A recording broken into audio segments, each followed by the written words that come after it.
For a long time in my life, I felt like I've been living two different lives.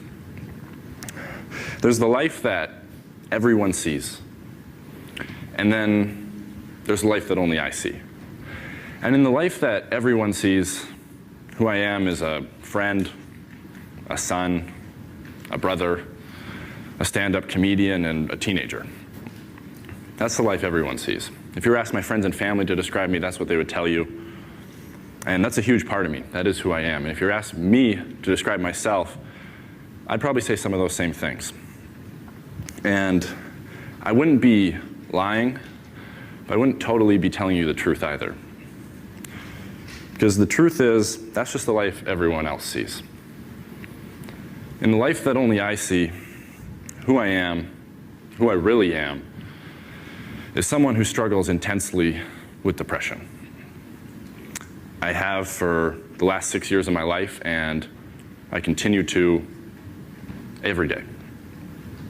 Now, for someone who has never experienced depression or doesn't really know what that means, that might surprise them to hear, because there's a pretty popular misconception that depression is just being sad when something in your life goes wrong. When you break up with your girlfriend, when you lose a loved one, when you don't get the job you wanted.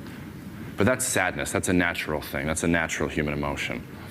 Real depression isn't being sad when something in your life goes wrong. Real depression is being sad when everything in your life is going right. That's real depression, and that's what I suffer from. And to be totally honest, that's hard for me to stand up here and say. It's hard for me to talk about.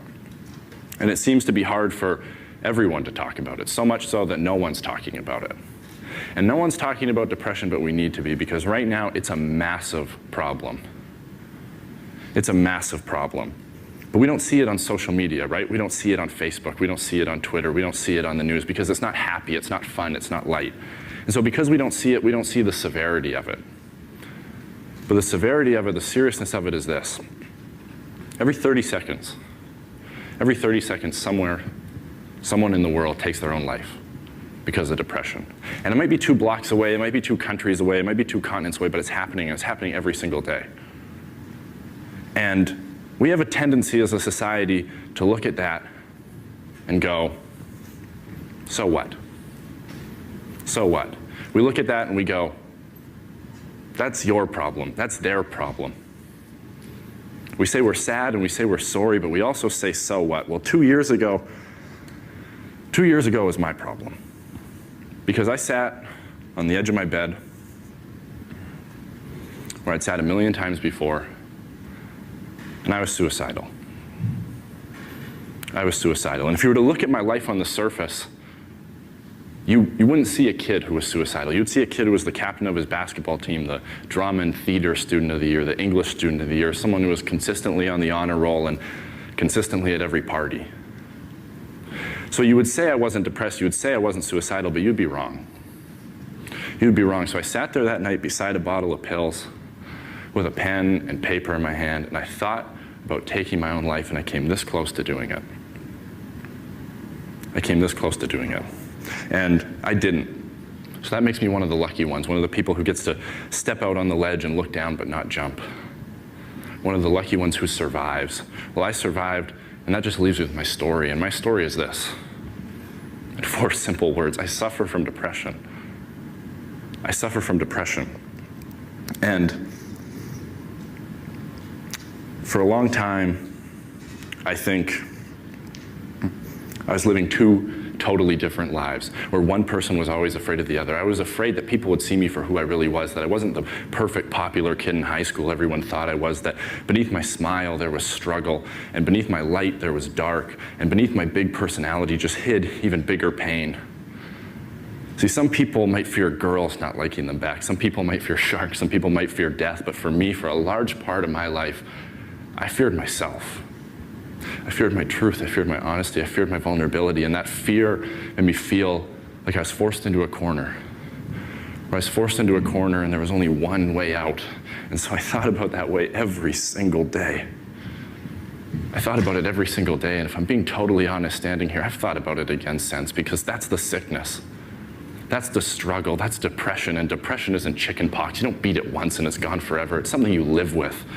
It's something you live in. It's the roommate you can't kick out. It's the voice you can't ignore. It's the feelings you can't seem to escape. And the scariest part is that after a while, you become numb to it. It becomes normal for you. And what you really fear the most isn't the suffering inside of you. It's the stigma inside of others. It's the shame. It's the embarrassment. It's the disapproving look on a friend's face. It's the whispers in the hallway that you're weak. It's the comments that you're crazy. That's what keeps you from getting help. That's what makes you hold it in and hide it. It's the stigma. So you hold it in and you hide it, and you hold it in and you hide it. And even though it's keeping you in bed every day and it's making your life feel empty no matter how much you try and fill it, you hide it because the stigma in our society around depression is very real. It's very real. And if you think that it isn't, ask yourself this. Would you rather make your next Facebook status say you're having a tough time getting out of bed because you hurt your back? Or you're having a tough time getting out of bed every morning because you're depressed? That's the stigma. Because unfortunately, we live in a world where if you break your arm, everyone runs over to sign your cast. But if you tell people you're depressed, everyone runs the other way. That's the stigma. We are so accepting of any body part breaking down other than our brains. And that's ignorance. That's pure ignorance. And that ignorance has created a world that doesn't understand depression, that doesn't understand mental health. And that's ironic to me because depression is one of the best documented problems we have in the world, yet it's one of the least discussed. We just push it aside and put it in a corner and pretend it's not there and hope it'll fix itself. Well, it won't. It hasn't, and it's not going to, because that's wishful thinking. And wishful thinking isn't a game plan, it's procrastination, and we can't procrastinate on something this important. The first step in solving any problem is recognizing there is one. Well, we haven't done that.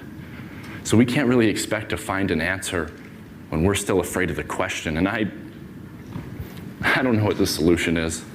I wish I did, but I don't. But I think it has to start here. It has to start with me. It has to start with you. It has to start with the people who are suffering, the ones who are hidden in the shadows. We need to speak up and shatter the silence. We need to be the ones who are brave for what we believe in, because if there's one thing that I've come to realize, if there's one thing that I see as the biggest problem, it's not in building a world where we eliminate the ignorance of others. It's in building a world where we teach the acceptance of ourselves. We're okay with who we are, because when we get honest, we see that we all struggle and we all suffer, whether it's with this, whether it's with something else. We all know what it is to hurt. We all know what it is to have pain in our heart, and we all know how important it is to heal. But right now, depression is society's deep cut that we're content to put a Band-Aid over and pretend it's not there. Well, it is there. It is there, and you know what? It's okay. Depression is okay. If you're going through it, know that you're okay, and know that you're sick. You're not weak, and it's an issue, not an identity, because when you get past the fear and the ridicule and the judgment and the stigma of others, you can see depression for what it really is. And that's just a part of life. Just a part of life. And as much as I hate some of the places, some of the parts of my life depression has dragged me down to, in a lot of ways I'm grateful for it. Because yeah, it's put me in the valleys, but only to show me there's peaks. And yeah, it's dragged me through the dark, but only to remind me there is light. My pain, more than anything in 19 years on this planet, has given me perspective. And my hurt's forced me to have hope and to have faith in myself, faith in others, faith that it can get better, that we can change this, that we can speak up and speak out and fight back against ignorance, fight back against intolerance. And more than anything, learn to love ourselves. Learn to accept ourselves for who we are, the people we are, not the people the world wants us to be. Because the world I believe in is one where embracing your light doesn't mean ignoring your dark. The world I believe in is one where we're measured by our ability to overcome adversities, not avoid them. The world I believe in is one where I can look someone in the eye and say, I'm going through hell. And they can look back at me and go, me too, and that's okay. And it's okay, because depression is okay. We're people. We're people, and we struggle, and we suffer, and we bleed, and we cry. And if you think that true strength means never showing any weakness, then I'm here to tell you, you're wrong. You're wrong because it's the opposite. We're people, and we have problems. We're not perfect, and that's okay. So we need to stop the ignorance, stop the intolerance, stop the stigma, and stop the silence. And we need to take away the taboos. Take a look at the truth and start talking. Because the only way we're going to beat a problem that people are battling alone is by standing strong together. By standing strong together. And I believe that we can. I believe that we can. Thank you guys so much. This is a dream come true. Thank you. Thank you.